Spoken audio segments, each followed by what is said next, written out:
All right, folks, quick little video here on upsampling and how we can use that for some SDR radio experiments. Well, what is upsampling? Upsampling is simply taking a lower sample rate and converting it to a higher sample rate. So we have an audio file that was sampled at 20 kilohertz, and we're going to upsample it to a 400 kilohertz sample rate. How do we do that? I mean, in software, you just click it and it does it, but what actually is going on under the hood? Today, we're going to find out.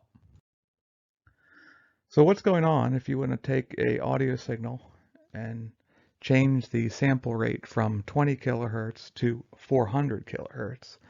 Basically, between every audio sample, you're going to inject 19 zeros. And then once you've done that, we apply a low-pass filter with a sample rate of 400 kilohertz and a cutoff frequency of 10 kilohertz. Say, what?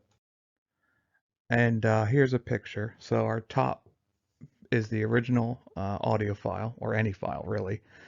And now we've inserted it with 3 zeros. So in this case, they're upsampling the signal by 4 because they put 3 zeros between each sample. Now, we can't just leave it like that. We need to actually interpolate. And by applying that low pass filter, all those zeros just magically fill in like that. Isn't that amazing?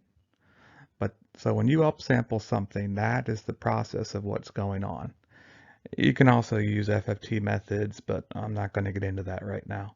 Let's just focus on the time because it's simpler to understand. So again, the top guy is the original signal. The middle one, we've inserted 3 zeros there. So basically we're upsampling the signal. We're changing the sample rate by 4 in this case. And then the last plot is the low pass filter that has been applied to that middle signal.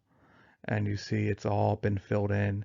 And now that final signal at the bottom has a new sample rate that is 4 times greater than whatever the original file is. That right there is upsampling. But what if we don't apply that low pass filter? What are going to be the ramifications? Well, if we do not apply that low pass filter, we are going to have the audio spectrum essentially repeating every 20 kilohertz. Or said generically, the audio spectrum will repeat at every sample rate of whatever the original sample rate was. And here's a kind of a frequency representation. So the first plot, the first graph, the first line up there is the original signal, x of n.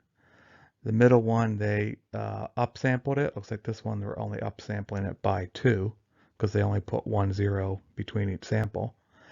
And that middle spectrum shows the repeating effect in frequency. So that's why they, in the show, in the bottom part of this plot, they're applying a low pass filter to that to remove that repeating effect. Well, I'm going to have some fun with that today where we purposely do not put that low pass filter in such that we have a repeating signal every 20 kilohertz. And the application for this is we're going to create an SDR waveform that's going to have an AM signal at every single channel on the CB radio. So whether you tune your CB radio to 1, 2, 3, 4, 38, 40, you're going to hear the same signal. Wow. So this is a good project if you have someone that has still a CB in their car or something. Run your little SDR script and they can go to channel 40, channel 1, 2, 3, and they're going to hear the signal no matter what. Of course, we're going to use GNU Radio for this because it's free and pretty powerful. Oh boy. So here's the approach. You guys can build this and you don't even need to have any hardware. It'll just make a WAV file at the end that you can load in the SDR sharp or SDR++ and just prove that it's working. But let's quickly go through the flow diagram. So we reading in a wave file. Now that wave file has a sampler rate of 20 kilohertz. We're filtering it, so we're only allowing, 150 hertz to 4.5K. We're multiplying it by 1.2. That's our modulation factor. We're adding 1. That's how we get AM. And then we're shifting that to 5 kilohertz. That's why we're multiplying it by the 5 kilohertz signal source. And the guy circled here, that's the magic. That's repeating that signal 20 times. That's how we're getting 20 kilohertz up to 400, because 400 kilohertz or 20 kilohertz is 20 times greater, and that gets us 400, right? 20 times 20 is 400. We scale a little bit just so that we're between 1 and -1. We're throttling it so that we don't have the PC go crazy, and then we're just saving that to a WAV file. And again, this is a simple IQ WAV file that you can open up in SDR Sharp or SDR Console, and you'll see basically 40 AM signals all transmitting at the same time. Again, so the audio file has to be 20 kilohertz sample rate. We are then upsampling that to a sample rate of 400 kilohertz. Now, if you want to try this with your actual SDR hardware, this would be the approach. Obviously, the arrow there is whatever blob you'd have to connect it to for your SDR hardware, and that would be IQ data that you would then stream to that device. So to do the CB band example, you want to tell the SDR transmitter to be a center frequency of 27.180 megahertz, and you want to say that sample rate is 400 kilohertz. So this would be a great example or application for the hack RF. Wouldn't do much power, so you just put a flimsy antenna to that, and if someone has a CB radio pretty much in your driveway, they can tune to any CB channel and they're going to hear your signal. All right, let's demo it.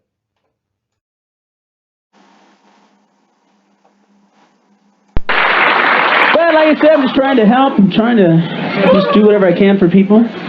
Like the World Hunger thing, the USA for Africa. Isn't that great? Do you guys hear the song? Nice song, isn't it? Beautiful. I'm like anybody else on the planet. I'm very moved by world hunger. I see the same commercials.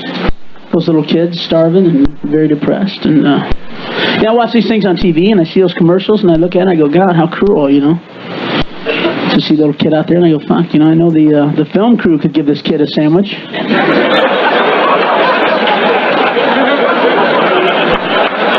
The kid's not out there, filming a letter from home with a Betamax, huh?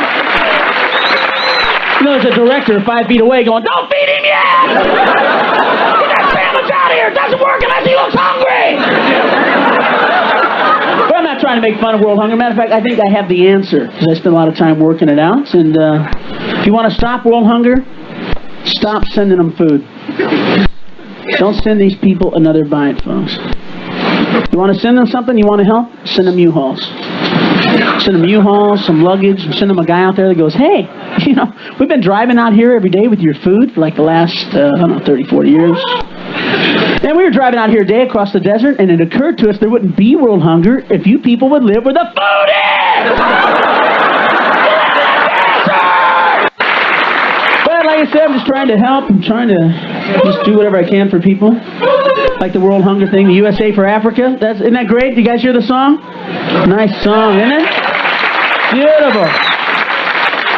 I'm like anybody else on the planet. I'm very moved by world hunger. I see the same commercials. Those little kids starving and very depressed. And I watch these things on TV and I see those commercials and I look at it and I go, God, how cruel, To see the little kid out there and I go, fuck, I know the film crew could give this kid a sandwich.